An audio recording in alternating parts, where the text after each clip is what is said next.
સમાચારમાં આગળ જોઈએ તો વડોદરાના મોસ્ટ સિનિયર એમએલએ યોગેશ પટેલને ડિજિટલ અરેસ્ટ કરવાની સાયબર ઠગાઈનો પ્રયાસ થયો છે।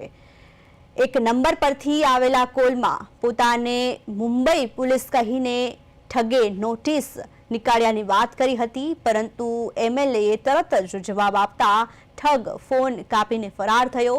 આ મામલે એમએલએ યોગેશ પટેલે આધેધડ સિમ કાર્ડ વેચાણ બંધ કરવા અને કાયદામાં સુધારાની માંગ કરી છે।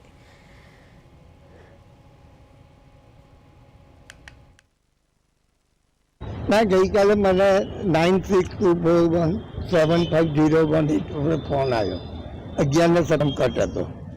મને ડાઉટ ગયો કે આ સાયબર ગઠિયો લાગે છે, એટલે મેં પોલીસ કમિશનર સાથે વાત કરી। પોલીસ કમિશનરને બધી વિગતવાર વાત થઈ।